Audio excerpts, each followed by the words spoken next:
তিনবার ধরে কারা আসলে মানে এমপি ছিলেন, তাদের আসলে এফিডেভিটে আছে কত টাকা দিয়ে তারা শুরু করলেন, পরের 5 বছর পরে তার সম্পদ কত হলো, তার পরের 5 বছরে কত সম্পদ হলো, তার পরের 5 বছরে কত হলো। এগুলো স্বাভাবিক বৃদ্ধি না, 800%, 1100% এক একজনের সম্পদ। তাদের কোনো যোগ্যতাই তো তারা এখানে আসে নাই। তাদের একটাই যোগ্যতা, তারা হচ্ছে আসলে কোনো রাজনৈতিক দল করতো না।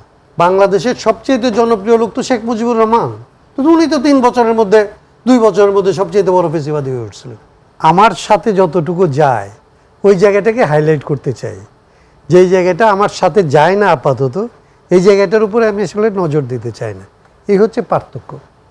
আমার কাছে মনে কয়টা জিনিস কেবলমাত্র ধরেন, আজকে 11 তারিখ, তো আমরা জাস্ট অগাস্ট মাসের 11 তারিখ, 8 তারিখে সরকার বসলো ক্ষমতায়, বসানো হলো, তাদেরকে দায়িত্ব দেওয়া হলো। আমরা 11 তারিখে একটা লিফলেট করেছিলাম, 11 তারিখেই সেটা আমরা সরকারকে দিয়েছিলাম, কারণ 11 তারিখেই সন্ধ্যায় তাদের সাথে আমাদের দেখা হয়েছিল। তো লার্নেড কলিগ যেটা বললেন, আপা যেটা বললেন, আমরা এরকম কতগুলো জিনিসই বলছিলাম যে সংস্কার করবেন, একদিকে আপনি টাস্ক ফোর্স করেন, আমরা 11টায় টাস্ক ফোর্স করার কথা বলছিলাম, পাশাপাশি বলছিলাম যে রাজনৈতিক দলগুলির সাথে, রাজনৈতিক দলের বাইরে যে সমস্ত সংগঠন আছে তাদের সাথে, সবার সাথে বসেন, বসে দেখেন যে সবার মধ্যে কমন কি চাওয়া আছে, কমন চাওয়াটাকে আপনি ফ্রেমওয়ার্ক বলেন যে এইটুকু সংস্কার করার জন্য, তার মানে এখন সবাই একমত। আর কতগুলি জিনিস পাওয়া যাবে যে আমরা সবাই বলবো, তো সবাই একমত হবো না, এটাকে আপনি জাতীয় আকাঙ্ক্ষা বলেন, যে এইটা আসলে পরে করতে হবে, আমাদের মধ্যে আলাপ আলোচনার ভেতর দিয়ে ওই ঐক্যটা করব এবং বাকিটা আমরা বাস্তবায়ন করব। সেটা রাজনৈতিক দলগুলি নিজেদের মধ্যে একটু দীর্ঘমেয়াদে করতে পারে। এইটুকু করার জন্যে আসলে যেটা হইতে পারত, যে টাস্ক ফোর্স করা হলো, কিন্তু 6 মাসের মধ্যে আসলে রাজনৈতিক দলগুলোর সাথে সরকারের ওইরকম কোনো ডায়ালগ হলো।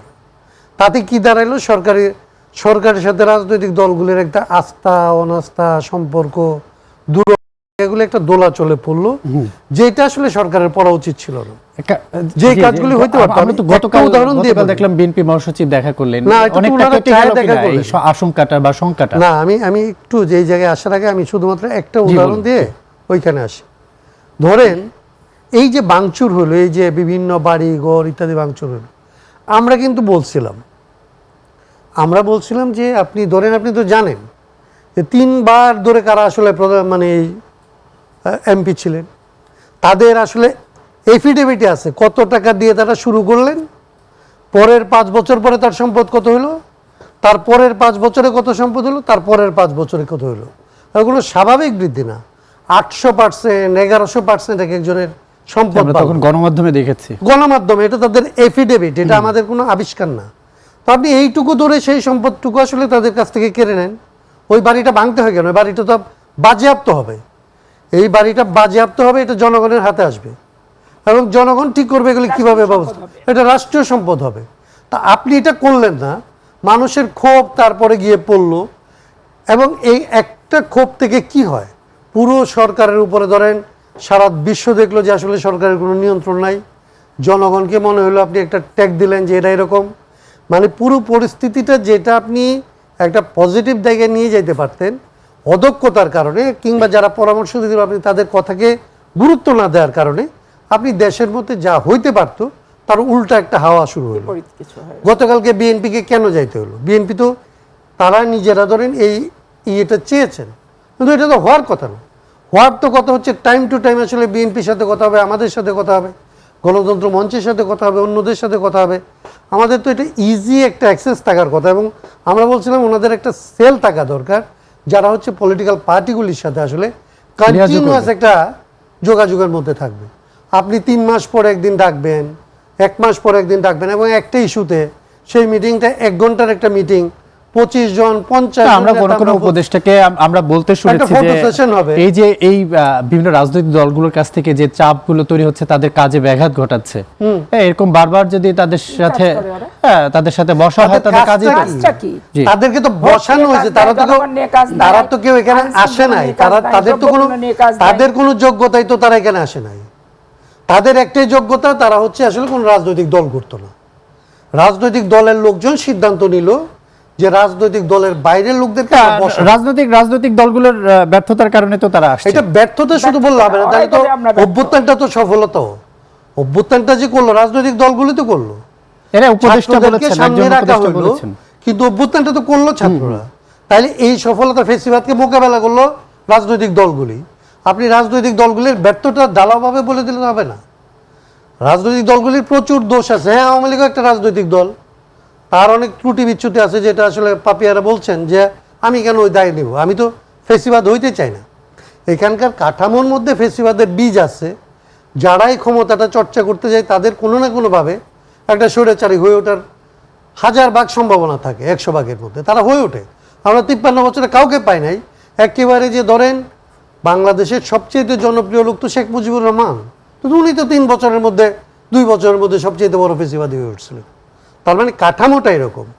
তাইলে সেইটাকে মোকাবেলা করার জন্যই তো তাদেরকে দায়িত্ব দেওয়া হয়েছে, যে এইবার তাদেরকে তো আর কেয়ারটেকার গভর্নমেন্ট বলা হয়নি, তাদেরকে অন্তর্বর্তী সরকার বলা হয়েছে।